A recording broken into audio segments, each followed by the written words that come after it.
الحمدللہ رب العالمین والصلاة والسلام علی نبینا محمد وعلی آلہ وصحبہ اجمعین، اما بعد۔ چوتھا مسئلہ ہم پڑھ رہے تھے اور یہ مسئلہ تقلید کے بارے میں ہے۔ اس کے آغاز میں کتاب کے مؤلف یہ وعدے کر چکے ہیں کہ یہ ہر زمانے کے کفار کے اصولوں میں سے سب سے بڑا اصول ہے، ان کے دلائل میں سے سب سے بڑی دلیل ہے کہ جی ہمارا دین وہی ہے جس کے اوپر ہمارے بڑے تھے اور ہمارے بڑے غلط نہیں ہو سکتے۔ اس سلسلے میں جو شروع کی آیات ہیں ان کی وضاحت ہو چکی ہے۔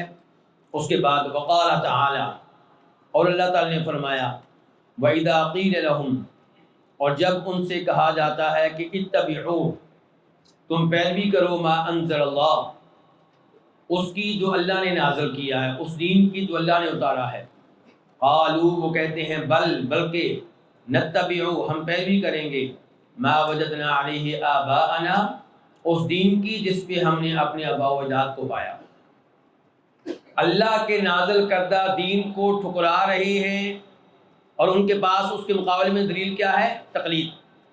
افسوس کہ آج کئی مسلمانوں میں یہی مرض پایا جاتا ہے۔ قرآن کچھ اور کہہ رہا ہوگا، نبی علیہ الصلوۃ والسلام کی حدیث کچھ اور کہہ رہی ہوگی، اس کو ریجیکٹ کر دیا جائے گا، بلکہ بسا اوقات یہ بھی مان لیتے ہیں کہ اس مسئلے میں حق کچھ اور ہے، لیکن ہم نے اسی بات کو ماننا ہے جو ہمارے امام صاحب نے کہی ہے، کیونکہ ہم ان کے مقلد ہیں۔ تو یہ اصل میں کن کی عادت تھی، یہ کن کی دلیل تھی؟ کفار کی۔ تو ہم مسلمانوں کو اس دلیل سے بچنا چاہیے جو دلیل دراصل کفار کی تھی۔ اولو کان الشیطان یدعوہم الی عذاب السعیر، اللہ تعالیٰ نے یہاں پہ ان کی دلیل کا جواب دیا ہے۔ اللہ تعالیٰ نے فرمایا اور کیا اگر شیطان ان کو بلا رہا ہو بھڑکتی ہوئی آگ کے عذاب کی طرف، تو تب بھی اپنے بڑوں کی تقلید کریں گے۔ اگر ان کے بڑوں کو شیطان نے جہنم کے راستے پہ لگا دیا ہو تو یہ اپنے بڑوں کی تقلید میں جہنم کے راستے پہ چل پڑیں گے۔ علماء کرام کہتے ہیں کہ عجیب لوگ ہیں، دنیاوی معاملے میں اپنے بڑوں کی تقلید نہیں کرتے۔ دنیاوی معاملے میں یہ چھوٹے، یہ اولاد، یہ شاگرد کیا کہہ رہے ہوتے ہیں کہ ہمارے والدین کو کیا پتا کہ کاروبار کیسے کیا جاتا ہے، کون سا کاروبار کیا جاتا ہے، ہمیں پتا ہے۔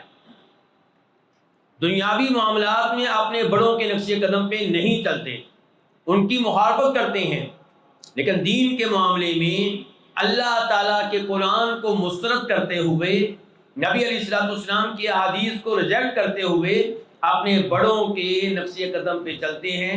کس قدر افسوس کا مقام ہے۔ فَأَتَاهُمْ بِقَوْلِهِ، تو نبی علیہ الصلوۃ والسلام ان کے پاس تقلید کے مقابلے میں اللہ کا یہ فرمان لے کر آئے، قُلْ إِنَّمَا أَعِدُكُمْ بِوَاحِدَةٍ، اللہ تعالیٰ کہتے ہیں کہ اے نبی صلی اللہ علیہ وسلم آپ ان سے کہہ دیں میں تمہیں ایک چیز کی نصیحت کرتا ہوں، وہ کیا کہ ان تقوموا للہ مثنی وفرادا، کہ تم اللہ کے لیے کھڑے ہو جاؤ دو دو کر کے، ایک ایک کر کے۔ کیا مطلب؟ جب تم اپنی پوری قوم میں ہوتے ہو تو اپنی پوری قوم کے ساتھ ساتھ تم وہی حرکتیں کرتے ہو جو تمہاری قوم کرتی ہے، اور میری تمہیں نصیحت یہ ہے کہ الگ ہو کر سوچو حق کیا ہے، یعنی کہ تقلید سے باز آ جاؤ، دو آدمی مل کے بیٹھ کے سوچو، ثم تتفکروا، پھر تم غور و فکر کرو، ما بصاحبکم من جنہ، ما استفہامیہ بھی ہو سکتا ہے، نافیہ بھی ہو سکتا ہے۔ ما بصاحبکم من جنہ، تمہارے صاحب میں کوئی جنون نہیں ہے، کوئی پاگل پن نہیں ہے تمہارے صاحب میں۔ یہ نہیں کہا کہ تمہارے نبی میں، تمہارے صاحب میں۔ کیا مطلب؟ کہ یعنی کہ آج تم جس کو نعوذ باللہ مینٹل دیوانہ کہہ رہے ہو، یہ وہی ہے جو 40 سال تمہارے ساتھ رہا ہے۔ صاحبکم، یہ تمہارا ساتھی ہے، تم میں زندگی گزاری ہے، اس وقت تم کہتے تھے یہ امین ہے، یہ صادق ہے، یہ اخلاق کا عظیم پیکر ہے، تمہیں کوئی عیب نظر نہیں آیا۔ جو ہی توحید کی دعوت دی ہے تو تمہیں عیب نظر آنے شروع ہو گئے۔ اب کہتے ہو کہ مجنون ہے۔ ما بصاحبکم من جنہ، تمہارے صاحب میں کسی قسم کا کوئی جنون نہیں ہے۔ من کیا ہو جائے گا؟ زائدہ للتوکید، یا پھر ماں کو استفہامیہ بنا لے کہ تمہارے صاحب میں کیا جنون ہے، بتاؤ کون سا جنون ہے، کون سی پاگلوں والی بات کی ہے اس نے؟ وہ تم سے کہتا ہے ایک اللہ کی عبادت کرو، کیا یہ پاگل پن ہے؟ وہ کہتا ہے نماز پڑھو، کیا یہ پاگل پن ہے؟ وہ تمہیں سچائی کا حکم دیتا ہے، سیدھا رحمی کا حکم دیتا ہے، وہ تمہیں فرار سے منع کرتا ہے، دھوکے سے منع کرتا ہے، کیا یہ پاگل پن ہے؟ کون سی چیز ہے اس میں سے پاگل پن والی؟ اور پھر اللہ تعالی نے کہا اتبعوا ما انزل الیکم من ربکم، تم پیروی کرو اس دین کی جو تمہارے اوپر تمہارے رب کی طرف سے نازل کیا گیا ہے۔ اللہ کی طرف سے کیا نازل کیا گیا؟ ایک قرآن اور ایک حدیث، دونوں چیزیں اللہ کی طرف سے آئی ہیں، ان دونوں کی پیروی کرو۔ تو اللہ نے قرآن و حدیث کی پیروی کا حکم دیا ہے، بڑوں کی تقلید کا حکم نہیں دیا۔ وَلَا تَتَّبِعُوا مِن دُونِهِ أَوْلِيَاءَ، اور اس کے علاوہ جو اولیاء ہیں ان کی پیروی نہ کرو۔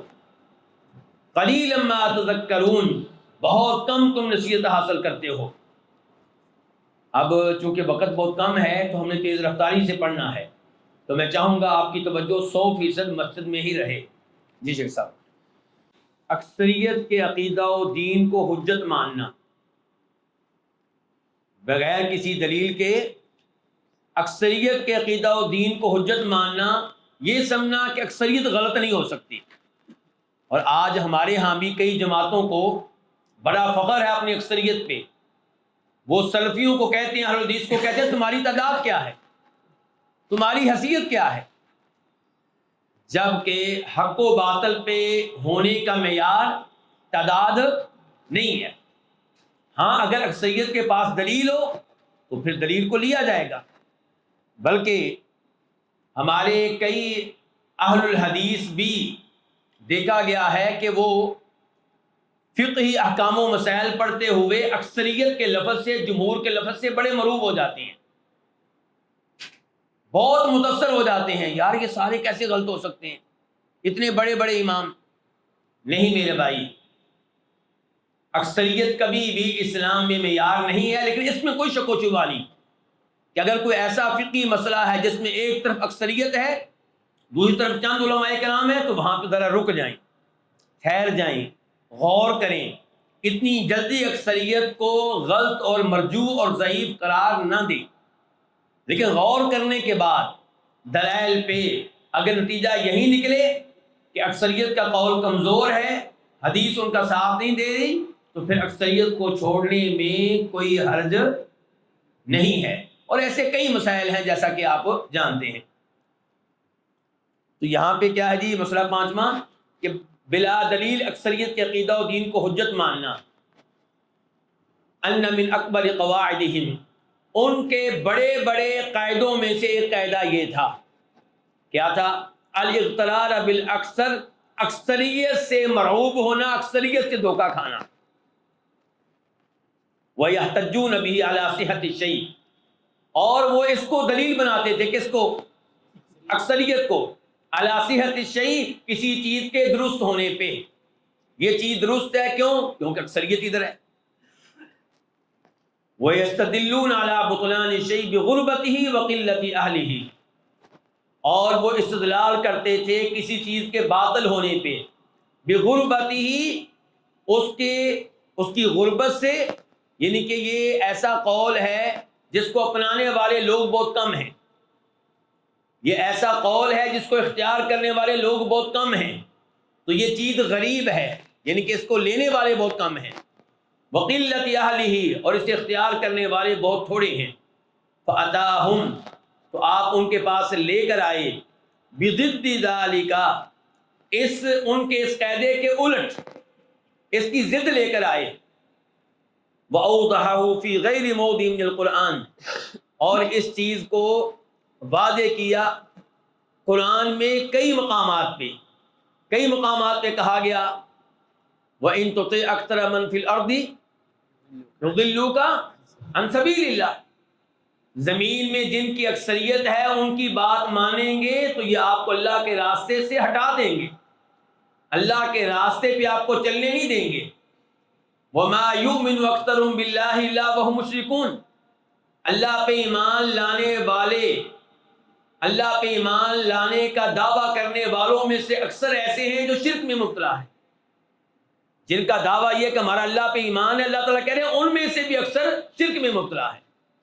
تو یہ ہے اکثریت کی صورتحال قرآن کریم کے مطابق، تو اکثریت کوئی دلیل نہیں ہے۔ جی السادسة الاحتجاج بالمتقدمين كقوله فما بال القرون الأولى وقوله ما سمعنا بهذا في آبائنا الأولين۔ چھٹا مسئلہ، بلا دلیل اپنے اسلاف اور بزرگوں کے عقیدہ و دین کو حجت ماننا۔ پہلے جو تقلید تھی وہ کیا تھی؟ آباء و اجداد کی، اور اب کیا؟ بلا دلیل اپنے اسلاف اور اپنے بڑوں کے عقیدہ و دین کو حجت ماننا۔ الاحتجاج بالمتقدمین، اپنے اسلاف کو، اپنے پہلے لوگوں کو حجت ماننا، دلیل ماننا کہ وہ غلط نہیں ہو سکتے۔ کقولہ، جیسا کہ اللہ تعالی نے فرمایا قال فما بال القرون الاولی، قال، یہ قال کون ہے؟ فرعون، اللہ آپ کو جزائے خیر دے۔ یہ کس نے جواب دیا ہے؟ ماشاءاللہ، آپ کے لیے کتاب ہے، جلدی سے آئیں۔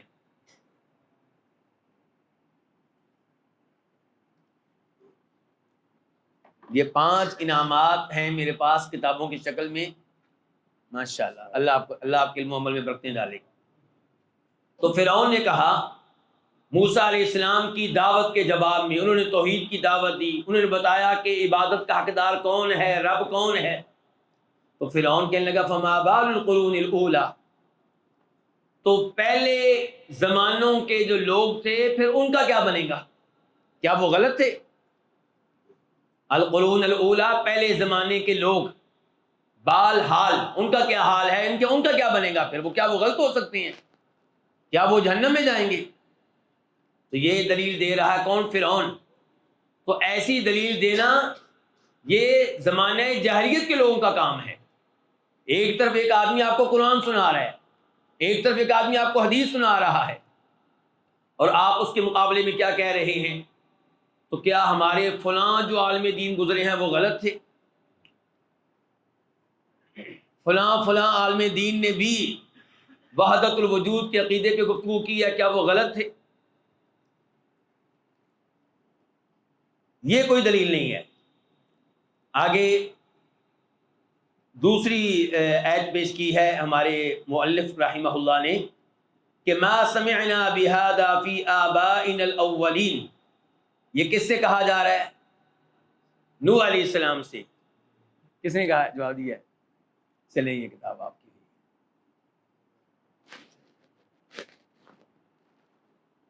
ما سمعنا بہذا، نوح علیہ السلام سے کہے، نوح علیہ السلام نے ان سے کیا کہا تھا؟ اعبدوا اللہ ما لکم من الہ، اللہ کی عبادت کرو، اللہ کے علاوہ کوئی عبادت کے لائق نہیں ہے۔ اس کے جواب میں کہہ رہے ہیں کہ ما سمعنا بہذا فی آبائنا الاولین، یہ چیز ہم نے اپنے پہلے آباء و اجداد میں نہیں سنی، یہ تم نئی دعوت لے کر آئے ہو، نئی بات کر رہے ہو۔ اور آج بھی علماء اہل الحدیث جب دعوت پیش کرتے ہیں تو کیا کہا جاتا ہے کہ تم نئی چیز لے کر آئے ہو، حالانکہ ہم دلیل دے رہے ہوتے ہیں نبی علیہ الصلوۃ والسلام کی، تو نبی علیہ الصلوۃ والسلام جس پہ عمل کرتے رہے وہ نئی چیز کیسے ہو گئی؟ تو بہرحال یہ دلیل پیش کرنا اپنے بڑوں کی کہ ہمارے بڑوں نے اس پہ عمل نہیں کیا، بڑے یہ نہیں کرتے تھے، تو یہ زمانہ جاہلیت کے لوگوں کا استدلال ہے۔ واللہ تعالی اعلم۔ جی السابعة الاستدلال بقوم أعطوا قوا في الأفهام والأعمال وفي الملك والمال والجاه، فرد الله ذلك بقوله ولقد مكناهم فيما إن مكناكم فيه الآية، وقوله وكانوا من قبل يستفتحون على الذين كفروا فلما جاءهم ما عرفوا كفروا به وقوله يعرفونه كما يعرفون أبناءهم. یہ ساتواں مسئلہ کیا ہے؟ اہل قوت کے عقیدہ و دین سے استدلال کرنا کہ وہی حق ہے. اہل قوت، وہ قوت کسی بھی میدان میں ہو، تو جو معاشرے کے اہم لوگ ہیں، اہل قوت ہیں، ان کے عقیدہ و دین سے استدلال کرنا کہ وہی حق ہے. الاستدلال بقوم، استدلال کرنا ان لوگوں سے اعطوا قوا، جن کو قوتیں دی گئیں. کس معاملے میں؟ فی الافہامی، فہم و فراست کے معاملے میں، والاعمالی، مختلف اعمال کے معاملے میں، وفی الملکی، بادشاہت کے معاملے میں، مال کے معاملے میں، جاہ کے معاملے میں، شان و شوکت کے معاملے میں. تو ان میدانوں میں جن کو قوت ملی، ان میدانوں کے جو اہم لوگ تھے، ان سے استدلال کرنا کہ جس دین پہ وہ ہیں وہی دین حق ہوگا. بادشاہ، وزیر، بڑے بڑے تاجر، یہ جو عظیم لوگ جس دین کے اوپر ہیں وہی دین حق ہوگا. یہ دلیل ہے. یہ کون سی دلیل ہے جی؟ کوئی دلیل نہیں ہے. فرد اللہ ذلک بقولی، تو اللہ تعالیٰ نے اس استدلال کو رد کر دیا یہ کہہ کر کہ وَلَقَدْ مَكَّنَّاهُمْ فِي مَا إِن مَّكَّنَّاكُمْ فِيهِ وَجَعَلْنَا لَهُمْ سَمْعًا وَأَبْصَارًا وَأَفْئِدَةً فَمَا أَغْنَىٰ عَنْهُمْ سَمْعُهُمْ وَلَا أَبْصَارُهُمْ وَلَا أَفْئِدَةُهُم مِّن شَيْءٍ إِذْ كَانُوا يَجْحَدُونَ بِآيَاتِ اللَّهِ وَحَاقَ بِهِم مَّا كَانُوا بِهِ يَسْتَهْزِئُونَ. اہل مکہ کو اپنی قوت کے اوپر ناز تھا، اور وہ یہ سمجھتے تھے کہ ہم اہل قوت، ہم جس دین کے اوپر ہیں یہی دین حق ہے، یہی دین درست ہے. تو اللہ تعالی نے کہا کہ اگر یہ دلیل ہے تمہاری درست ہونے کی، تو جو تم سے پہلے قومیں گزری ہیں، مثال کے طور پہ قوم عاد، ان کو ہم نے تم سے زیادہ طاقت دی تھی، تم سے زیادہ قوت دی تھی، تو کیا وہ بھی حق پہ تھے؟ اگر حق پہ تھے تو ان پہ اللہ کا عذاب کیوں آیا؟ فَأَمَّا عَادٌ فَاسْتَكْبَرُوا فِي الْأَرْضِ بِغَيْرِ الْحَقِّ وَقَالُوا مَنْ أَشَدُّ مِنَّا قُوَّةً. وہ تو کہا کرتے تھے ہم سے زیادہ قوت میں آگے کون ہے؟ اولم يروا ان اللہ الذي خلقهم هو اشد منهم قوة وكانوا بآياتنا يجحدون ولقد مكناهم، اور البتہ تحقیق ہم نے ان کو قدرت دی، فیما، ان امور میں جن میں ہم نے تم کو قوت نہیں دی. ان نافیہ ہے کہ اے اہل مکہ، اے مشرکین مکہ، قوم عاد کو ہم نے ان امور میں بھی قوت دی، طاقت دی جن امور میں ہم نے تم کو قوت و طاقت نہیں دی، اس کے باوجود ہم نے ان کو ہلاک کیا. اس کا مطلب یہ ہے کہ وہ حق کے اوپر نہیں تھے. اور پھر اللہ تعالیٰ فرماتے ہیں وَكَانُوا مِن قَبْلُ يَسْتَفْتِحُونَ عَلَى الَّذِينَ كَفَرُوا فَلَمَّا جَاءَهُم مَّا عَرَفُوا كَفَرُوا بِهِ. یہ تذکرہ ہو رہا ہے کس قوم کا؟ بنی اسرائیل کا، یہودیوں کا. اور یہودیوں کا تذکرہ ہو رہا ہے کہ اللہ نے ان کو بڑا علم دے رکھا تھا، ان کو اہل کتاب کہا جاتا تھا. مشرکین مکہ دینی معلومات کے لیے ان کی طرف رجوع کرتے تھے، لیکن کیا ان کا دین درست تھا؟ نہیں، ان کا دین غلط تھا. تو جیسے ان کا دین غلط تھا اور علم میں ان کا آگے ہونا، عقل و شعور میں ان کا آگے ہونا، آسمانی کتابوں کے بارے میں جو معلومات ان کے پاس تھیں اس معاملے میں ان کا آگے ہونا ان کے حق پہ ہونے کی دلیل نہیں تھا. تو آج بھی اگر کچھ لوگ نحو و صرف میں، گرامر میں، ان چیزوں میں، منطق میں، کلام میں، فلسفہ میں وہ آگے ہیں، تو یہ ان کے حق پہ ہونے کی دلیل نہیں ہے. وَكَانُوا مِن قَبْلُ يَسْتَفْتِحُونَ عَلَى الَّذِينَ كَفَرُوا، اور وہ اس سے پہلے فتح طلب کرتے تھے ان لوگوں کے خلاف جنہوں نے کفر کیا. الذین کفروا سے مراد کون ہے؟ اوس اور خزرج. اللہ آپ کو جزائے خیر دے. یہ لیں جی شیخ طلحہ، اوس اور خزرج یعنی کہ مدینہ کے لوگ، کفار. اور یہ یہودی جو تھے، ان کی جب لڑائی ہوتی تھی مسلمانوں کے مدینہ میں آنے سے پہلے، نبی علیہ السلام کے نبی مقرر ہو جانے سے پہلے، تو وہ کہا کرتے تھے ان قریب آخری نبی آنے والے ہیں، اس کی قیادت میں ہم تم سے لڑیں گے اور تمہیں شکست دیں گے۔ فلما جاءہم، تو جب وہ نبی آ گیا، جب آ گیا ان کے پاس کیا آ گیا؟ ما عرفوا، جس نبی کو یہ پہچانتے ہیں، جس حق کو یہ پہچانتے ہیں، کفروا بہ، علم ہونے کے باوجود اس کے ساتھ کیا کیا ہے؟ کفر کیا ہے۔ تو علم کی قوت میں یہ آگے تھے، اس کے باوجود باطل کے اوپر تھے، حق کے اوپر نہیں تھے۔ اللہ نے ان کے بارے میں یہ بھی کہا یعرفونہ، یہ نبی کو ایسے پہچانتے ہیں صلی اللہ علیہ وسلم، کما یعرفون ابناءہم، جیسے پہچانتے ہیں اپنے، لیکن کیا حق کو قبول کیا؟ علم میں آگے تھے لیکن اس کے باوجود حق کو قبول نہیں کیا۔ تو جان لیں کہ ضروری نہیں جو حکومت کے لحاظ سے، بادشاہ کے لحاظ سے، مال کے لحاظ سے، علم کے لحاظ سے آپ سے آگے ہو، ضروری نہیں کہ وہ حق کے اوپر بھی ہو۔ آج آپ دیکھیں ٹی وی چینل پہ جو اینکرز بیٹھے ہوئے ہیں، یہ کسی مولوی کو بات ہی نہیں کرنے دیتے، باتیں کرنے میں شیر، اور عام آدمی کو کیا لگتا ہے کہ مولوی تو جاہل بیٹھا ہوا ہے ان کے سامنے، یہ ہے علم و شعور میں بہت آگے۔ نہیں، باتیں کرنے میں آگے ہونا، انگلش میں آگے ہونا اور دنیاوی معلومات میں آگے ہونا، یہ ان کے حق پہ ہونے کی دلیل نہیں ہے۔ جی الثامنة الاستدلال على بطلان الشيء بأنه لم يتبعه إلا الضعفاء، كقوله أنؤمن لك واتبعك الأرذلون، وقوله أهؤلاء من الله عليهم من بيننا، فرده الله بقوله أليس الله بأعلم بالشاكرين۔ یہ 8واں مسئلہ پہلے 7ویں مسئلے کے بالکل الٹ ہے۔ 7واں مسئلہ کیا تھا کہ زمانہ جاہلیت کے لوگ یہ سمجھتے تھے کہ حق پہ وہی ہیں جن کو اللہ تعالیٰ نے قوت دے رکھی ہے، بادشاہت میں، مال میں، جاہ و جلال میں، شان و شوکت میں۔ اور 8واں مسئلہ یہ ہے کہ وہ لوگ یہ سمجھتے تھے کہ جس دین کے اوپر معاشرے کے کمزور لوگ ہیں وہ حق نہیں ہو سکتا، وہ غلط ہی ہوگا، کیونکہ اگر یہ دین حق ہوتا تو اس کو اپنانے والے کمزور لوگ نہ ہوتے، اس کو اپنانے والے اہم لوگ ہوتے۔ تو استدلال کرنا علی بطلان شیء، کسی چیز کے باطل ہونے پہ، بِأَنَّهُ، اس بات کے ساتھ کہ أَنَّهُ لَمْ يَتَّبِعْهُ إِلَّا الضُّعَفَاء، کہ اس کی نہیں پیروی کی مگر کس قسم کے لوگوں نے؟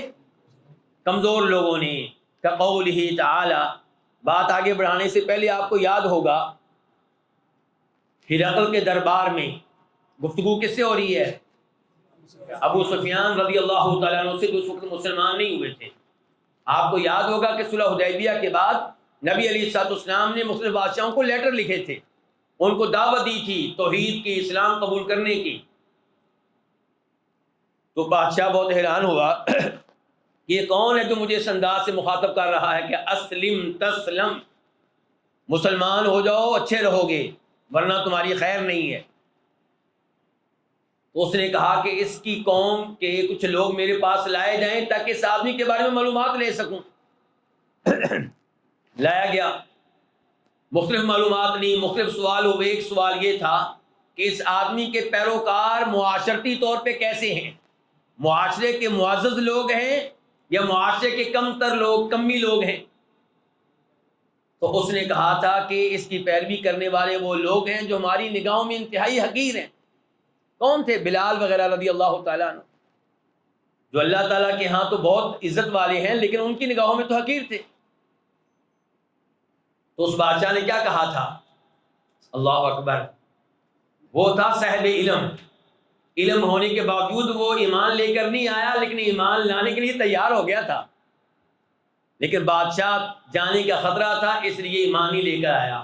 اس نے کہا تھا کہ تم نے یہ بتایا ہے کہ اس کی پیروی کرنے والے کمزور قسم کے لوگ ہیں، اور ہر نبی کے ابتدائی پیروکار ایسے لوگ ہی ہوتے ہیں۔ اور یہاں پہ اللہ تعالیٰ کیا کہہ رہے ہیں؟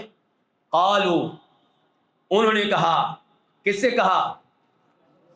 نوح علیہ السلام سے۔ اب کس نے جواب دیا؟ یہ پہلے کافی سارے لوگ ہیں لگتا ہے، چلیں آپ آئیں جی، آپ آئیں۔ یہ ماشاءاللہ کتاب ہے دم وغیرہ کے معاملے میں، تعویذ کے معاملے میں اچھی کتاب ہے۔ اللہ آپ کے علم و عمل میں برکت ڈالے۔ تو انہوں نے نوح علیہ السلام سے کہا انؤمن لک، کیا ہم تجھ پہ ایمان لے آئیں، واتبعک الارذلون، جبکہ تیری پیروی کرنے والے وہ لوگ ہیں جو ہماری نگاہوں میں سب سے زیادہ حقیر اور ذلیل ہے۔ یعنی کہ اگر تو حق پہ ہوتا، تجھ پہ ایمان لانے والے لوگ کون ہوتے؟ ہماری قوم کے سردار، وہ تیرے اوپر ایمان لے کر آتے۔ اور اللہ تعالیٰ مزید فرماتے ہیں اہؤلاء من اللہ علیہم من بیننا، یہ اب گفتگو ہو رہی ہے امت محمد کے بارے میں صلی اللہ علیہ وسلم۔ اب کفار مکہ گفتگو کر رہے ہیں، کفار قریش گفتگو کر رہے ہیں، کیا یہی وہ لوگ ہیں جن پہ اللہ نے احسان کیا ہے ہمارے درمیان میں سے مذاق اڑاتے ہوئے کہنے ہیں؟ یعنی کہ یہ بلال وغیرہ ان کو اللہ نے چنا ہے اس کام کے لیے۔ یعنی کہ اگر محمد کا دین سچا دین ہوتا صلی اللہ علیہ وسلم تو ایمان کون لاتا؟ ابو جہل، ایمان کون لاتا؟ ابو لہب، ایمان کون لاتا؟ ابو سفیان۔ لیکن یہ ایمان کون لے کر آئے ہیں؟ بلال جیسے لوگ، عمار جیسے لوگ، غلام، عورتیں، بچے۔ تو کیا یہی وہ لوگ ہیں جن پہ اللہ نے احسان کیا ہمارے درمیان میں سے؟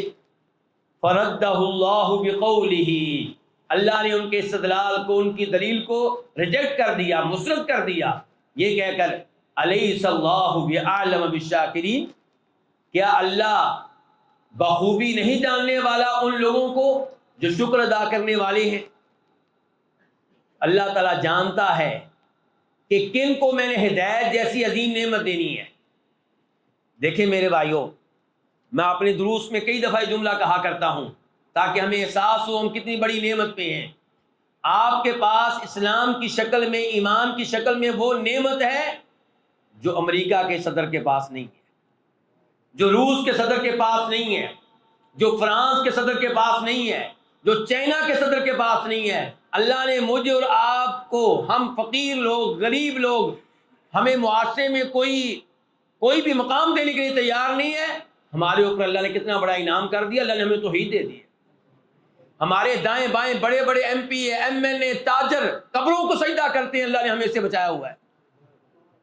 اپنے جیسے گندے انسانوں کے پاؤں چوم رہے ہوتے ہیں، اللہ نے ہمیں اس سے بچایا ہوا ہے۔ کتنا بڑا اللہ کا انعام ہے۔ تو اللہ بہتر جانتا ہے کہ میں نے اپنے اس انعام سے کس کو نوازنا ہے، کس کو نہیں نوازنا۔ الیس اللہ بعالم بالشاکرین۔ تو اس لیے یہ کوئی دلیل نہیں ہے کہ جناب اگر یہ حق ہوتا تو اس کی پیروی کرنے والے کمزور لوگ کیوں ہیں؟ ہمارے بارے میں یہ بھی گفتگو کی جاتی ہے نا کہ بھائی ان کا آغاز کب سے ہوا ہے جی؟ انگریزوں کے زمانے سے۔ انا للہ و انا الیہ راجعون۔ حالانکہ اتنی سی بات ہے کہ انگریزوں کے زمانے میں وہ ہر وہابی کو پکڑ لیتے تھے، اس کو سزا دیتے تھے، پھانسی کی سولی پہ لٹکا دیتے تھے۔ تو ہمارے بڑوں نے چاہا کہ وہابی نام کی جگہ پہ دوسرا نام باقاعدہ رجسٹر کروا دیا جائے۔ نام پہلے بھی موجود تھا، یہی اہل الحدیث، لیکن رجسٹر کروا دیا اہل الحدیث تاکہ ہم اپنے آپ کو اہل الحدیث کہیں اور باقاعدہ حکومت کی نگاہوں میں تسلیم کیا جائے کہ اہل الحدیث ہے اور ان کو سزائیں نہ دی جائیں۔ اتنی سی بات تھی۔ اور پھر ہماری مساجد بھی ظاہر ہے کہ کم ہیں، آج بھی کم ہیں۔ تو اس کو بھی دلیل بنایا جاتا ہے لوگوں کے سامنے کہ اگر حق پہ ہوتے تو یہ زیادہ ہوتے، ان کی مسجدیں زیادہ ہوتی، صاحب حیثیت ہوتے۔ تو یہ سب چیزیں فضول ہیں، ان کا دلائل کی دنیا سے یا حق کے ہونے سے کوئی تعلق نہیں ہے۔ جی شیخ صاحب۔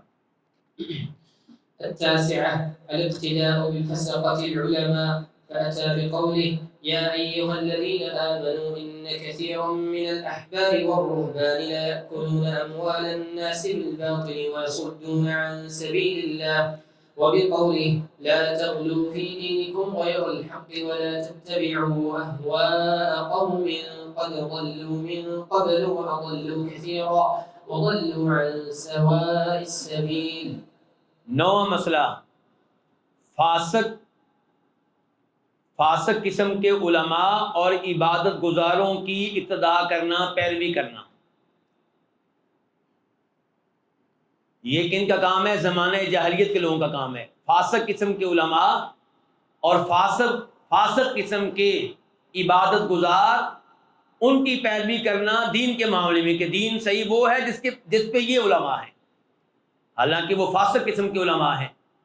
اور فاسق سے یہاں مراد صرف یہ نہیں ہے کہ گناہگار ہونا، فاسق علم کے لحاظ سے بھی، عمل کے لحاظ سے بھی، یعنی کہ علمی طور پہ بھی فاسق، غلط دین کا انتخاب کرنے والے، عقیدے کے لحاظ سے فاسق۔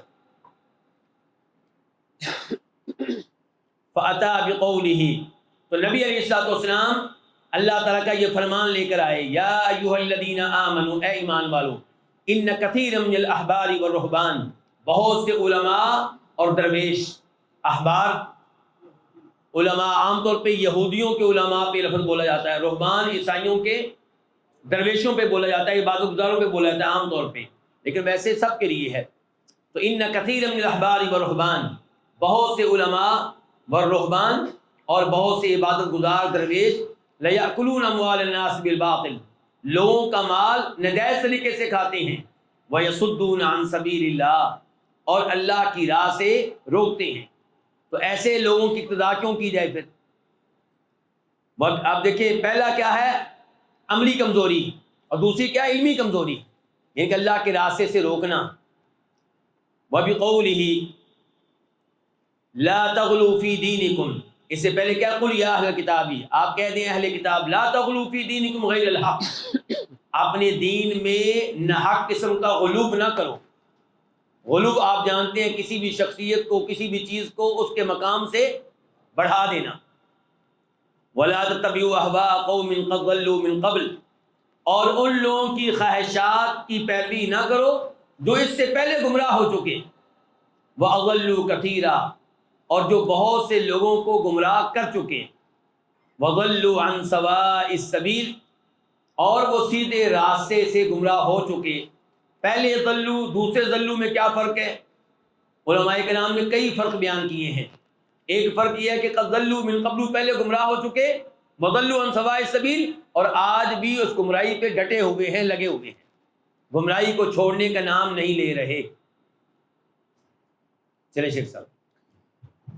العاشرة الاستدلال على بطلان الدين بقلة أفهام أهله وعدم حفظهم كقوله بادي الرأي۔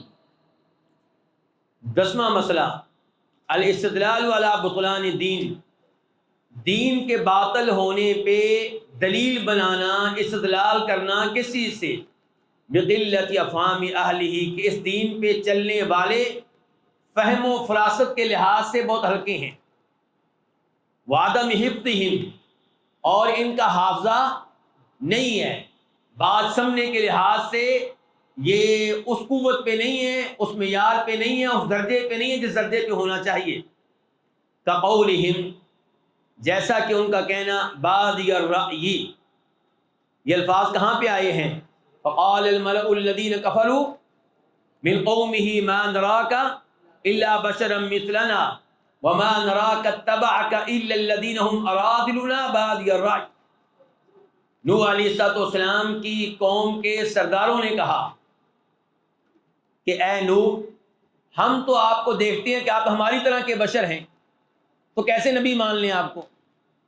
تو بھی بشر، ہم بھی بشر، اور جہاں تک تعلق ہے تیرے پیروکاروں کا، تو وہ کون ہیں؟ ہم ارادلنا، جو ہم میں سے سب سے زیادہ رذیل قسم کے لوگ ہیں، حقیر قسم کے لوگ ہیں، نکمے قسم کے لوگ ہیں۔ بادی الرأی، سطحی رائے کے ساتھ، سطحی رائے کے ساتھ، یعنی کہ ان کے ہاں کوئی علمی گہرائی نہیں ہے۔ یہ جو لوگ ہیں تیری پیروی کرنے والے، ان کے پاس کوئی علمی گہرائی نہیں ہے، سطحی سوچ رکھنے والے ہیں، وہ تجھے دیکھ کے، تیری چند باتیں سن کے تجھ سے متاثر ہو گئے ہیں۔ تو ایسی گفتگو کون کرتے تھے؟ زمانے جاہلیت کے لوگ، اور آج بھی علماء حق کے بارے میں ایسی ہی گفتگو ہوتی ہے۔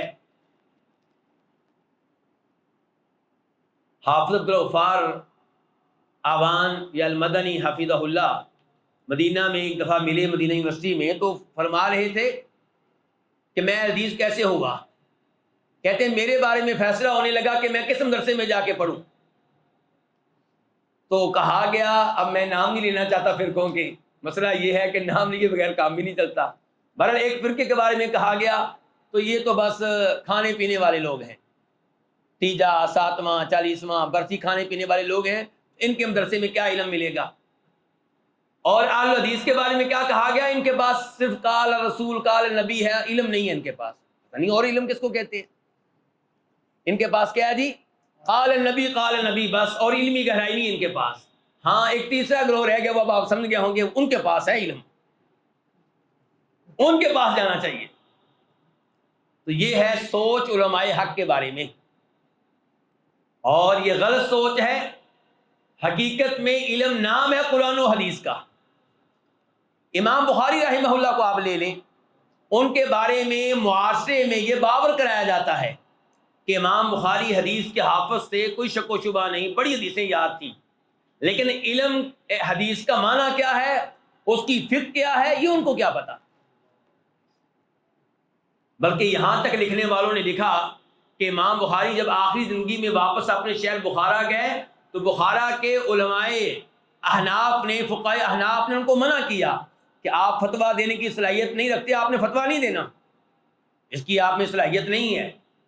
لیکن امام بخاری بعد نہیں آئے. پھر کیا ہوا؟ پھر آنے والا آیا اور اس نے سوال کیا کہ ایک لڑکے اور ایک لڑکی نے ایک ہی بکری کا دودھ پیا ہے، بتائیں ان کا آپس میں نکاح ہو سکتا ہے کہ نہیں ہو سکتا؟ امام بخاری نے کہا نہیں، ان کا تو نہیں ہو سکتا، یہ تو بہن بھائی ہیں. انا للہ و انا الیہ راجعون. یہ مذاق اڑایا جا رہا ہے امام بخاری کی فقاہت کا، جبکہ امام بخاری نے فقہی لحاظ سے ایسے ایسے ابواب قائم کیے ہیں کہ دنیا کو آج بھی وہ ابواب سمجھنے میں فقہی لحاظ سے مشکل پیش آتی ہے. لیکن ان کا سلوک دیکھیں علماء حق کے ساتھ. اگر تو نام ہے فقاہت، قرآن و حدیث سے مسائل اخذ کرنے کا، استنباط کرنے کا، تو امام بخاری سے بڑا امام کون ہوگا؟ اور اگر فقاہت اس چیز کا نام ہے کہ صحیح حدیث کو ریجیکٹ کیسے کرنا ہے، اپنے مسلک کو بچانا کیسے ہے، اور صحیح حدیث کو ریجیکٹ کیسے کرنا ہے، تو اس لحاظ سے واقعی امام بخاری فقیہ نہیں ہے، فیل ہے امام بخاری. یہ طریقہ ان کو نہیں آتا.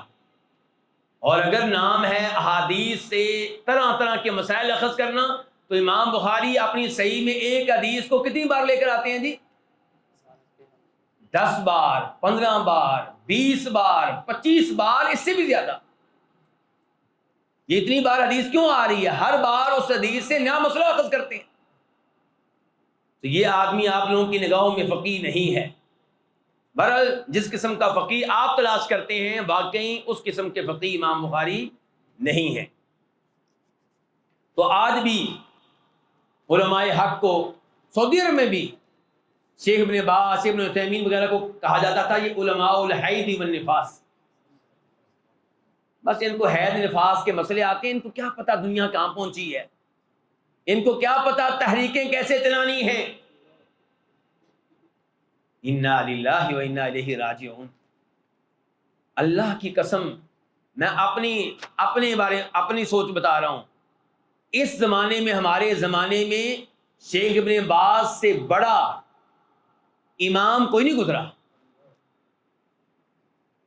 یعنی کہ علم بھی اور دنیا پہ بھی نگاہ ہو، حکمرانوں کے ساتھ تعلقات بھی، ان کو نصیحتیں بھی کی جا رہی ہوں. کبھی لیٹر اس بادشاہ کو، کبھی اس گورنر کو، آپ یہ اصلاح کریں، آپ اس کی اصلاح کریں، آپ کے آپس میں یہ غلط کام ہو رہا ہے، اس کی اصلاح کریں. شیخ ابن باز رحمہ اللہ سے بڑا کون گزرا ہوگا؟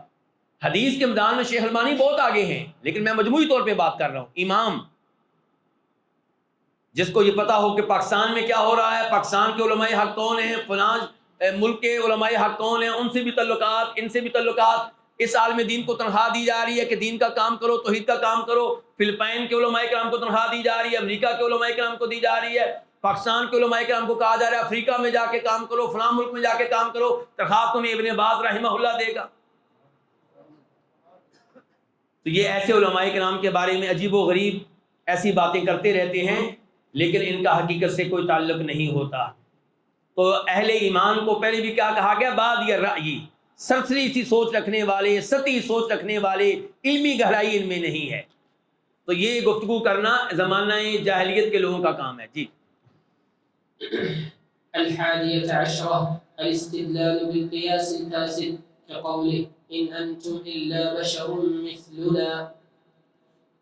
11واں مسئلہ الاستدلال بالقیاس الفاسد، فاسد قیاس سے استدلال کرنا، کقولہم جیسا کہ ان کا یہ کہنا، ان انتم الا بشر مثلنا، تم نہیں ہو مگر ہماری طرح کے بشر۔ قیاس کس کو کہتے ہیں آپ جانتے ہیں؟ کسی حکم میں فرع کو کس کے ساتھ ملانا؟ اصل کے ساتھ۔ کوئی ان میں دونوں میں کیا ہوگا؟ جامع ہوگا، کوئی جامع ہوگا، ایک جیسی علت ہوگی، اس میں ملانا۔ تو یہ قیاس کیا ہوگا؟ قیاس صحیح ہوگا۔ اور اگر ان چیزوں میں سے کوئی چیز نہ پائی جائے تو قیاس فاسد ہوگا۔ تو وہ قیاس فاسد کیا کرتے تھے، جیسا کہ کہتے تھے کہ رسولوں سے کہتے تھے، کون؟ رسولوں کی اقوام، رسول قالت رسولہم، تو یہ ایک قوم کی بات نہیں ہو رہی، یعنی کہ گزشتہ اقوام نے اپنے اپنے رسولوں سے کیا کہا؟ ان انتم الا بشر مثلنا، تم نہیں ہو مگر ہماری طرح کے بشر۔ کیا مطلب؟ ہم بھی بشر ہیں، تم بھی بشر ہو، تو جب ہم رسول نہیں بن سکتے تم کیسے بن سکتے ہو؟ یہ ان کا قیاس ہے، اور یہ کیا ہے؟ قیاس فاسد، یعنی کہ بشر جو ہے وہ بشر کے لیے رسول نہیں بن سکتا، رسول ہوتا تو کوئی فرشتہ ہوتا۔ تو اللہ تعالیٰ نے کیا جواب دیا اس کا؟ وَلَٰكِنَّ اللَّهَ يَمُنُّ عَلَىٰ مَن يَشَاءُ مِنْ عِبَادِهِ، کہ یہاں پہ جو تم قیاس کر رہے ہو وہ غلط ہے۔ اللہ تعالیٰ انسانوں میں سے ہی کسی انسان کو انسانوں کی رہنمائی کے لیے چنتا ہے۔ سب انسان ایک جیسے نہیں ہیں، کوئی عالم ہے، کوئی جاہل ہے، کوئی متقی ہے، کوئی گنہگار ہے، تو انسانوں میں فرق ہوتا ہے۔ تو اس لیے انسانوں میں سے ہی کئی لوگوں کو اللہ تعالیٰ نے رسالت کے لیے، نبوت کے لیے چن لیا ہے، تو تمہارا یہ قیاس جو ہے یہ فاسد ہے، یہ غلط ہے، یہ ویسے ہی قیاس ہے جیسا قیاس کس نے کیا تھا؟ ابلیس نے کیا تھا۔ کیا کہا تھا اللہ تعالیٰ سے؟ انا خیر منہ، کہ میں اس سے بہتر ہوں، کیونکہ تو نے مجھے کس سے پیدا کیا ہے؟ آگ سے، اس کو پیدا کیا مٹی سے، اور آگ مٹی سے بہتر ہے، جبکہ یہ قیاس غلط ہے۔ کیوں؟ کس نے کہہ دیا کہ آگ بہتر ہے؟ آگ تو جلاتی ہے، آگ تو پورے گھر کا ستیہ ناش کر دیتی ہے، اور مٹی سے بلڈنگیں بنتی ہیں، گھر بنتے ہیں، بہت کچھ ہوتا ہے، بڑے فوائد ہیں مٹی میں۔ جی شیخ صاحب آگے بڑھیں۔ الثانية عشرة إنكار القياس الصحيح والجامع لهذا وما قبله والجامع لهذا وما قبله عدم فهم الجامع والفارق۔ ہاں جی، 12واں مسئلہ قیاس صحیح کا انکار کرنا، یہ زمانے جاہلیت کے لوگوں کا کام ہے، اور ہم بھی اہل الحدیث الحمدللہ قیاس کو مانتے ہیں کہ نہیں مانتے؟ جی کون سے قیاس کو؟ قیاس صحیح کو ہم مانتے ہیں، قیاس فاسد کو نہیں مانتے، اور جو قیاس نص کے خلاف آئے وہ قیاس کون سا ہوتا ہے؟ وہ فاسد ہے، اس کو ہم نہیں مانتے، لیکن قیاس صحیح کو ہم مانتے ہیں۔ قیاس صحیح کا انکار زمانے جاہلیت کے لوگوں کا کام ہے۔ قیاس صحیح کیا ہے؟ کہ انسانوں کی ہدایت کے لیے انسان ہی ہونے چاہیے۔ انسانوں کی ہدایت کے لیے کون ہونے چاہیے؟ رسول کون ہونے چاہیے؟ انسان ہی ہونے چاہیے، کیونکہ اگر انسانوں کی ہدایت کے لیے فرشتے بھیجے گئے تو انسان کیا کہیں گے؟ بھی ہم تیری پیروی کیسے کریں، تیرے نقش قدم پہ کیسے چلیں، تیری طرح روزے کیسے رکھیں، تیری طرح جہاد کیسے کریں؟ تو فرشتہ ہے، ہم بشر ہیں، ہماری کمزوریاں ہیں، ہم نے سونا بھی ہوتا ہے، ہم نے کھانا بھی کھانا ہوتا ہے، ہماری بیگم ہمارے بچے ہیں، تیرا نہ تو نے کھانا کھانا ہے، نہ تو نے نیند پوری کرنی ہے، نہ تجھے کوئی کمزوری ہوتی ہے، نہ تجھے کوئی تھکاوٹ ہوتی ہے۔ تو اس لیے قیاس صحیح کا تقاضا یہی ہے کہ انسانوں کی ہدایت کے لیے اللہ تعالیٰ انسانوں کو ہی رسول بھیجے۔ والجامع لہذا وما قبلہ، اور جو چیز اس مسئلے میں اور اس سے پہلے مسئلے میں مشترک ہے، ایک ہے جامع، وہ کیا ہے کہ ان لوگوں نے جامع میں اور فارق کو سمجھا نہیں، جامع اور فارق کو سمجھا نہیں۔ یہ کہ پہلا جب قیاس انہوں نے کیا وہ قیاس مال فارق تھا، پہلا قیاس جو انہوں نے کیا جس کو ہم نے قیاس فاسد کہا ہے وہ کیا تھا؟ قیاس مال فارق، یعنی کہ سارے بشر ایک جیسے نہیں ہوتے، بشر بشر میں فرق ہوتا ہے۔ اور دوسرا جو ہے قیاس صحیح کا جو انکار انہوں نے کیا ہے، یہاں پہ انہوں نے جامع کو نہیں سمجھا، جامع کو سمجھنا چاہیے تھا، وہ یہ کہ جیسے یہ بشر ہیں ایسے ہی رسول کو بشر ہونا چاہیے تاکہ اس رسول کو اپنا پیشوا اور امام اور مقتدا مانا جا سکے۔ جی شیخ صاحب۔ الثالثة عشرة یعنی کہ ان کو ان کے مقام سے بڑھانا، کقولہ تعالی، جیسا کہ اللہ تعالی نے فرمایا یا اہل الکتاب، اے اہل کتاب۔ اہل کتاب زمانے جاہلیت کے لوگ ہیں نا، زمانے جاہلیت کے لوگوں سے اللہ تعالیٰ کہہ رہا ہے لا تغلوا فی دینکم، اپنے دین کے معاملے میں غلو نہ کرو، ولا تقولوا علی اللہ الا الحق، اور اللہ کے ذمے کوئی ایسی بات نہ لگاؤ جو اللہ نے نہ کہی ہو، اللہ کے اوپر نہ کہو مگر حق بات، وہی بات کہو جو اللہ نے کہی ہے، اپنی طرف سے کچھ باتیں اللہ کے ذمے نہ لگاؤ۔ تو یہاں پہ اہل کتاب کو غلو سے روکا گیا ہے، اس کا مطلب یہ ہے کہ وہ غلو کرتے تھے اور انہوں نے کیا۔ عیسیٰ علیہ السلام اللہ کے بندے ہیں، ان کو کیا بنا دیا؟ اللہ کا بیٹا بنا دیا، اور اپنے علماء کو بھی رب بنا دیا، حلال و حرام کا اختیار ان کو دے دیا۔ تو یہ سارا غلو ہے جو زمانے جاہلیت کے لوگوں کا کام ہے اور ہمارا دین اس سے منع کرتا ہے۔ جی شیخ صاحب۔ الرابعة عشرة أن كل ما تقدم مبني على قاعدة وهي النفي والإثبات، فيتبعون الهوى والظن ويعرضون عما آتاهم الله۔ ہاں جی، یہ 14ویں مسئلے کا جو عنوان ہے وہ آپ یوں قائم کر سکتے ہیں کہ حق کی نفی کرنا اور باطل کا اثبات کرنا، حق کی نفی کرنا اور باطل کا اثبات کرنا۔ زمانے جاہلیت کے لوگ حق بات کی نفی کر دیتے تھے، توحید کی نفی، شرک کا اثبات۔ تو اس قسم کے ان کے کام تھے، جس چیز کو اللہ نے حرام قرار دیا اس کو کہنا حلال، اور جس کو اللہ نے حلال قرار دیا اس کو کیا کہنا؟ حرام۔ ان کل ما تقدم، جتنے بھی مسائل اب تک گزرے ہیں، کتنے گزر چکے ہیں؟ 13 اور یہ 14واں۔ یہ ہر وہ مسئلہ جو گزر چکا ہے وہ قائم ہے علی قاعدۃ، ایک قاعدہ پہ، ایک قاعدہ ہے ان کا۔ وہ کیا ہے قاعدہ ان کا؟ وہی النفی والاثبات، نفی کرنا اور اثبات کرنا۔ اس کی تفصیل کیا ہے؟ تفصیل یہ ہے کہ فیتبعون الہویٰ، وہ پیروی کرتے تھے خواہشات نفس کی، والظن، اور اپنے گمان کی، یعنی کہ اس کا اثبات کرتے تھے، وَيُعْرِضُونَ عَمَّا جَاءَتْ بِهِ الرُّسُلُ، اور اعراض کرتے تھے، نفی کرتے تھے ان چیزوں کی جنہیں رسول لے کر آئے، رسول لے کر آئے توحید کو، توحید کی نفی کرتے تھے، اور خواہشات نفس کی پیروی کرتے تھے، خواہشات نفس کی پیروی کرتے ہوئے بتوں کی عبادت کرتے تھے، غیر اللہ کی عبادت کرتے تھے، اپنے بزرگوں کی عبادت کرتے تھے۔ جی۔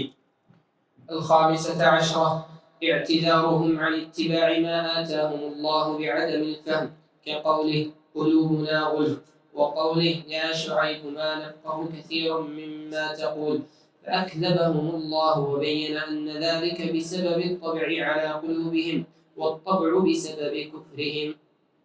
15واں مسئلہ اعتذارهم، ان کا عذر پیش کرنا، حق کو قبول نہ کرنے میں ان کا عذر کیا تھا، ان کی دلیل کیا تھی کہ بھئی ہم اس حق کو سمجھ نہیں سکے۔ 15واں مسئلہ کیا ہے کہ حق کو قبول نہ کرنے میں ان کا عذر کیا تھا کہ ہمیں تمہاری بات سمجھ نہیں آتی۔ اعتذارهم، ان کا معذرت کرنا، ان کا عذر پیش کرنا، عن اتباع ما آتاهم اللہ، اس کی پیروی کرنے سے جو حق ان کو اللہ تعالیٰ نے دیا۔ عذر کیا پیش کرنا؟ بعدم الفہمی، عذر کیا پیش کرنا؟ بعدم الفہمی، کہ ہم نہیں سمجھ سکے تمہاری بات کو۔ کقولہ تعالی، جیسا کہ اللہ تعالیٰ نے کہا یہودیوں کے بارے میں، وہ کیا کہتے تھے؟ قلوبنا، محمد تو جو مرضی کہتا رہے علیہ الصلوۃ والسلام، جو مرضی قرآن پڑھتے رہو، ہمارے دل غلافوں میں ہیں، محفوظ ہیں، ہمارے اوپر تمہاری گفتگو کا کوئی اثر نہیں ہوگا، ہم تمہاری بات سمجھتے ہی نہیں۔ اور اللہ تعالیٰ فرمایا یا شعیب، قوم شعیب نے کہا اے شعیب ما نفقہ کثیرا مما تقول، ہم نہیں سمجھتے بہت سی باتیں ان باتوں میں سے جو تم کرتے ہو، جو تم کہتے ہو۔ حالانکہ شعیب علیہ السلام وہ نبی ہیں جن کو کیا کہا گیا؟ خطیب الانبیاء، خطیب الانبیاء کہا گیا اس عظیم نبی کو، اور وہ ان سے کیا کہہ رہے ہیں کہ ہم تمہاری بہت سی باتیں نہیں سمجھ پاتے۔ فَأَكْذَبَهُمُ اللَّهُ، اللہ نے ان کی بات کی تصدیق نہیں کی، اللہ نے ان کو جھوٹا قرار دیا۔ وَبَيَّنَ، اور اللہ نے واضح کیا أَنَّ ذَلِكَ، کہ مسئلہ ہمارے نبی میں نہیں ہے، مسئلہ ہمارے قرآن میں نہیں ہے، مسئلہ کس میں ہے؟ فرمایا أَنَّ ذَلِكَ بِسَبَبِ الطَّبْعِ عَلَىٰ قُلُوبِهِمْ، مسئلہ یہ ہے کہ ان کے دلوں پہ اللہ نے مور لگا دی ہے۔ اور مور کیوں لگی ہے؟ بسبب کفرہم، ان کے کفر کی وجہ سے۔ یہ آیت پوری کریں نا، وقالوا قلوبنا بل لعنہم اللہ، بلکہ اللہ نے ان پہ لعنت کر دی ہے، اپنی رحمت سے ان کو دور کر دیا ہے۔ کیوں؟ بکفرہم، جب حق آیا تھا تب انہوں نے فوری طور پہ قبول نہیں کیا، بلکہ حق کی مخالفت کی، اللہ نے ان کے دلوں پہ مور لگا دی۔ فلما زاغوا ازاغ اللہ قلوبہم، جب ٹیڑھی چال چلے، ٹیڑھے راستے پہ چلے، اللہ نے ان کے دلوں کو ٹیڑھا کر دیا۔ چلیں شیخ صاحب۔ السادسة عشرة اعتياضهم عما آتاهم من الله بكتب السحر، كما ذكر الله ذلك في قوله نبذ فريق من الذين أوتوا الكتاب كتاب الله وراء ظهورهم كأنهم لا يعلمون واتبعوا ما تتلو الشياطين على ملك سليمان۔ 16واں مسئلہ اعتیاضهم عما آتاهم اللہ، جو کچھ اللہ نے ان کو دیا تھا، اللہ نے کیا دیا؟ قرآن دیا، اللہ نے حق دیا، اللہ نے ان کو تورات دی، تو جو کچھ اللہ نے ان کو دیا اس کے بدلے میں، اس کے عوض میں کیا اختیار کرنا؟ جادو والی کتابیں اختیار کرنا۔ تورات کو ریجیکٹ کر دیا اور جادو پہ مبنی کتابیں وہ لینی۔ یہ کن کا کام ہے؟ یہ زمانہ جاہلیت کے لوگوں کا کام ہے، حق بات کو ٹھکرا کے دوسری کتابوں کو لینا۔ اور آج اگر قرآن کو ریجیکٹ کر کے کوئی اپنی کتابوں کو لیتا ہے، دوسری کتابوں کو لیتا ہے، تو ان کے نقش قدم پہ چل رہا ہے۔ کما ذکر اللہ، جیسا کہ اللہ نے ذکر کیا ہے۔ کیا کہا اللہ تعالیٰ نے؟ کما ذکر اللہ ذلک فی قولی، جیسا کہ اللہ نے اس کا تذکرہ کیا اپنے اس فرمان میں۔ نبذ فریق من الذین اوتوا الکتاب کتاب اللہ وراء ظہورہم، یہ آیت شروع سے پڑھی جائے گی پھر مسئلہ سمجھ میں آئے گا کہ ولما جاءہم رسول من عند اللہ، جب ان کے پاس اللہ کی طرف سے رسول آ چکا، مصدق لما معہم، یہ رسول تصدیق کرتا ہے اس کتاب کی جو ان کے پاس ہے، تورات کی، انجیل کی، تو پھر کیا ہوا؟ نبذ فریق من الذین اوتوا الکتاب، پھینک دیا اہل کتاب میں سے ایک گروہ نے، کس کو پھینک دیا؟ کتاب اللہ، اللہ کی کتاب کو، یعنی کہ تورات کو، وراء ظہورہم، اپنی پشتوں کے پیچھے، کأنہم لا یعلمون، گویا کہ یہ تورات کی باتوں کو جانتے ہی نہیں۔ حالانکہ اگر یہ تورات کو مانے تو فوراً نبی علیہ السلام پہ ایمان لے آئیں، کیونکہ تورات نے آخری نبی کی جو علامات بتائی ہیں وہ نبی علیہ السلام میں پائی جاتی ہیں، لیکن انہوں نے تورات کو قبول نہیں کیا، تورات کے بدلے میں جادو کی کتابوں کو اختیار کیا۔ واتبعوا، پہلی کتاب اس کو پس پش ڈال دیا، پیروی کس کی؟ واتبعوا ما تتلو الشیاطین علی ملک سلیمان، پیروی کی انہوں نے اس جادو کی جسے شیطان پڑھا کرتے تھے سلیمان علیہ السلام کے عہد حکومت میں، ان کی بادشاہت میں، ان کے زمانے میں۔ تو جادو کو اختیار کیا، نبی علیہ السلام کا مقابلہ جادو کے ذریعے کیا۔ یہودی کا کیا نام تھا؟ لبید بن عاصم نے آپ علیہ السلام پہ جادو کیا۔ تو یہ حرکتیں کرتے رہے، بجائے اس کے کہ تورات کی بات کو قبول کرتے، تورات میں جو آخری نبی کی نشانیاں آئی تھیں ان کو لیتے اور آپ پہ ایمان لے آتے، ایسا کام انہوں نے نہیں کیا۔ جی۔ السابعة عشرة نسبة باطلهم إلى الأنبياء كقوله وما كفر سليمان، وقوله ما كان إبراهيم يهوديا ولا نصرانيا۔ 17واں مسئلہ اپنے باطل کی نسبت انبیاء کرام علیہم الصلوۃ والسلام کی طرف کرنا، یعنی کہ جس باطل کے اوپر لگے ہوئے ہیں کہنا کہ اسی باطل پہ فلاں نبی تھے، کقولہ تعالی، جیسا کہ اللہ نے فرمایا وما کفر سلیمان، سلیمان علیہ السلام نے کفر نہیں کیا، کیا مطلب جادو نہیں کیا۔ ان کا دعویٰ یہ تھا کہ اگر ہم جادو والا عمل کرتے ہیں تو کوئی بڑی بات نہیں ہے، یہ نبی بھی کرتے نہیں ہیں۔ سلیمان علیہ السلام کی حکومت جادو کے زور پہ تھی، یہ کون کہہ رہے ہیں؟ یہودی۔ اللہ تعالیٰ کہتے ہیں نہیں، وما کفر سلیمان، جادو تو کفر ہے، ہمارے نبی ہیں سلیمان علیہ السلام، یہ کفر کیسے کر سکتے ہیں، انہوں نے کوئی ایسا کام نہیں کیا۔ اور مزید فرمایا اللہ تعالیٰ نے ما کان ابراہیم یہودیا ولا نصرانیا، اچھا یہودی کیا کہتے تھے؟ ابراہیم علیہ السلام کون تھے؟ یہودی۔ عیسائی کیا کہتے تھے؟ ابراہیم علیہ السلام کون تھے؟ اللہ تعالیٰ نے کہا ما کان ابراہیم یہودیا ولا نصرانیا، ابراہیم علیہ السلام نہ یہودی تھے نہ عیسائی تھے، ولکن کان حنیفا مسلما، وہ مسلمان تھے، حنیفہ، ہر باطل دین سے ہٹ کر دین حق کے اوپر تھے، شرک سے ہٹ کر توحید کے اوپر تھے، وما کان من المشرکین، اور وہ مشرکین میں سے نہیں تھے۔ تو اپنے باطل کی نسبت انبیاء کرام کی طرف کر دینا، اس کے اوپر بہت افسوس ہوتا ہے، یہ کہنا کہ فلاں نبی بھی اسی چیز کے اوپر تھا جس چیز کے اوپر ہم ہیں، اپنے باطل کو درست قرار دینے کے لیے۔ جیسا کہ کئی دوستوں نے کہا ہوا ہے کہ عیسیٰ علیہ السلام جب آئیں گے تو کس دین کے اوپر ہوں گے؟ جی حنفی ہوں گے۔ کیوں جی؟ اللہ تعالی ہم سب کو ہدایت دے۔ چلیں جی۔ الثامنة عشرة تناقضهم في الانتساب، ينتسبون إلى إبراهيم مع إظهارهم ترك اتباعه۔ 18واں مسئلہ، انبیاء کرام علیہ الصلوۃ والسلام کی طرف نسبت بھی کرنا اور ان کی مخالفت بھی کرنا۔ کن کی؟ انبیاء کی۔ تناقضهم فی الانتساب، ان کا متضاد ہونا نسبت کرنے کے معاملے میں۔ کیا تفصیل ہے جی؟ اس کی تفصیل یہ ہے کہ ینتسبون الی ابراہیم، وہ اپنی نسبت کرتے ہیں ابراہیم علیہ السلام کی طرف کہ ابراہیم علیہ السلام ہمارے ہیں، ہم ابراہیم علیہ السلام کے دین پہ ہیں، ما اظہارہم ترک اتباعہ، جبکہ کھلم کھلا اعلانیہ طور پہ ان کی اتباع کو ترک کرتے ہیں، ان کی اتباع نہیں کرتے۔ ابراہیم علیہ السلام تو توحید کے اوپر تھے، وہ دین حنیفیت کے اوپر تھے، اور یہ واضح طور پہ شرک کرتے ہیں۔ یہودی کہتے ہیں عزیر علیہ السلام اللہ کے بیٹے ہیں، کفر کرتے ہیں۔ عیسائی کہتے ہیں عیسیٰ علیہ السلام اللہ کے بیٹے ہیں، کفر کرتے ہیں۔ تو اس قسم کی حرکتیں کرنے کے باوجود یہ اپنی نسبت ابراہیم علیہ السلام کی طرف کرتے ہیں۔ اور ابراہیم علیہ السلام جو تھے وہ حج کرتے تھے، یہ حج نہیں کرتے۔ وہ عبادت کرتے تھے، کعبہ کی طرف منہ کر کے نماز پڑھتے تھے، یہ اس میں بھی ان کی مخالفت کرتے ہیں۔ تو ان تمام چیزوں میں مخالفت کے باوجود اپنی نسبت ابراہیم علیہ السلام کی طرف کرتے ہیں، جو کہ غلط ہے۔